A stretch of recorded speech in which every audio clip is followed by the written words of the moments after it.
Hello, this is MayOrMayNotBeAHuman, and today we are going to work on some more skeleton layers, unfortunately. So far we have the front, the back, those are two opposites, the right and the left, which are also opposites, and then the top and the bottom, which are also opposites. Now, I'm trying to sort it by opposite, and so you see these first, 6 here, they're going to be like the basic ones, and then all the rest are going to be combination ones. Now we're going to do all the ones that have combinations of 2, and then we can work on the combinations of 3. So far, we already have front right, front left, front top, and front bottom. Now, that's all we can do for front. So now we're going to need back right, back left. Now we need the back top and the back bottom.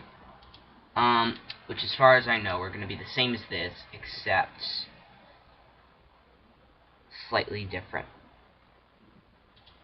So, here's what I'm going to do. I'm going to duplicate this layer. I'm going to call it not front 2.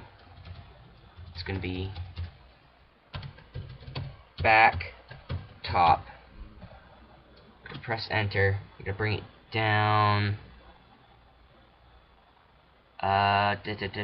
Give me a second. Here. No, here.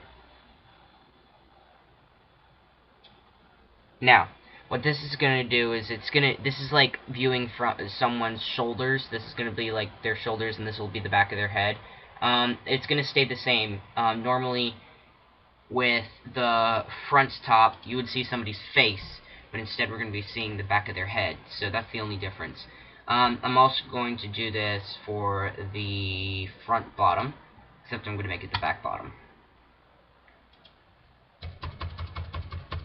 Now, I bet you guys are all wondering what the heck is the reason for doing all this crap. And here's the reason.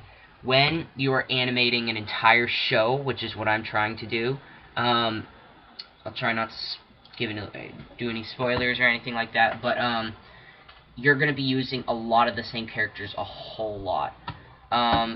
So what that means is that you're going to have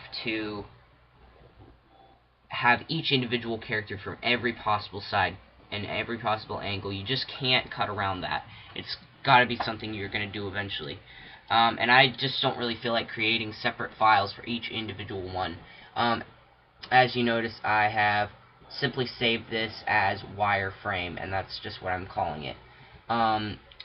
So what I could do instead is I could name it wireframe front view or wireframe back view, and then I could save each individual skeleton in that file, but I don't want to do that because then I'd have to cut and paste multiple files when I'm creating one clip, and that's just kind of obnoxious. Who wants that?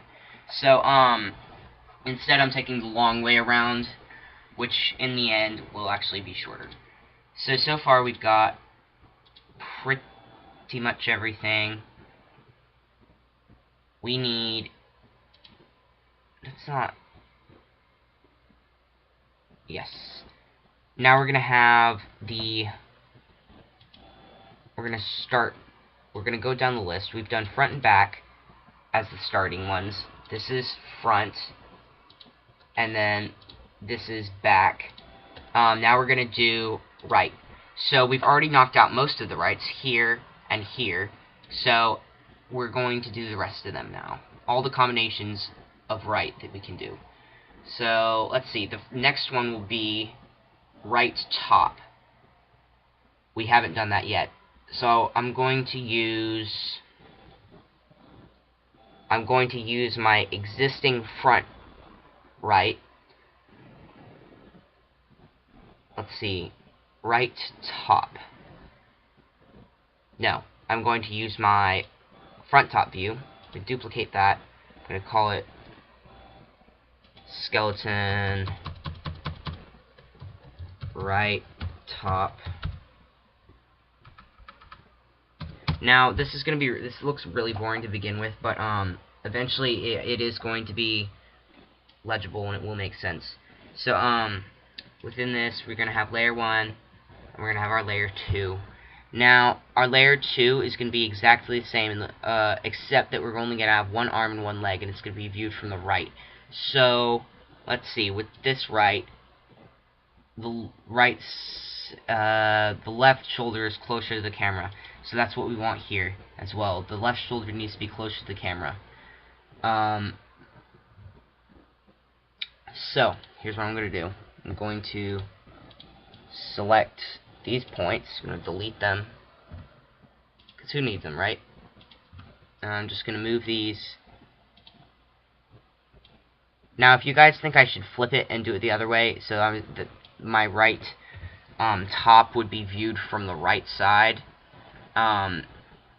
instead of the left, now that I think about it, it doesn't really make much sense, but you could argue either way. You could say that either the camera is facing the right side, or the right shoulder is the one that's, it's being turned towards the right. So you could argue both ways. You guys let me know what you think is better. Alright, so I'm going to do that. So now let's see. That looks a bit weird. Let's see. What was our original? It was the front top. Right top.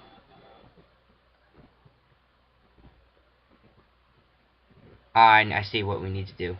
We need to move this point closer so it looks more like a shoulder.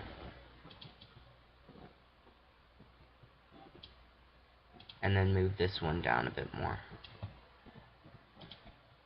There we go. That looks much better. Okay, not much better, but it could be improved. However, that's fine for now. Now what's our next one? We're gonna need the right bottom, and that's gonna be the the front bottom duplicated, and we're gonna do the exact same thing here.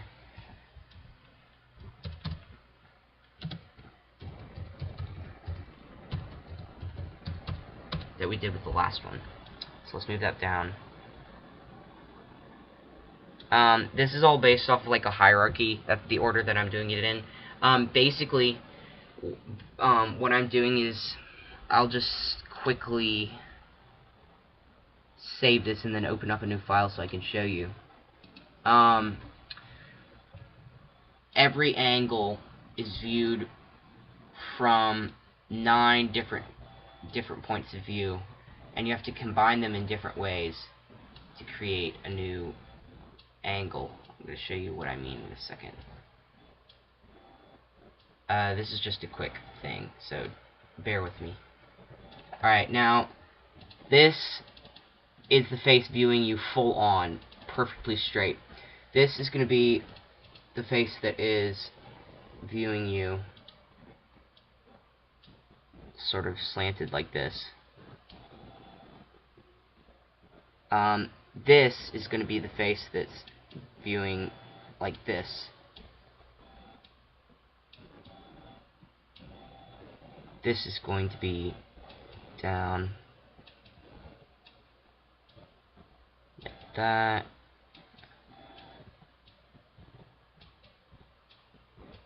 And so on and so forth. You get the idea. So all of these faces are sort of slanted away from the middle piece. Now, this happens on all sides, not just the front.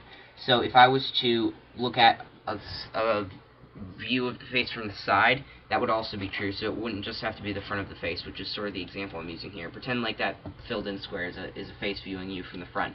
It could also be from the side, the top, the bottom, all these different things. And it's just so complicated, and there's so many different points of view. In reality, the total number of points that layers that we're going to end up having for the skeleton is the same number of squares on a Rubik's Cube. So you can do some math in your head and figure out how many that is. I don't really feel like doing that right now. So that's all the time we have for today. Sorry for blabbing on and on. I hope we can get to some of the really interesting stuff soon. Once we get through this really boring stuff, it'll start getting really awesome. And we can start working with special effects and all this cool stuff. Actually, you know what? For my next video, why don't we start on some special effects just to take a break? You guys let me know, and And just tell me what you think is more interesting.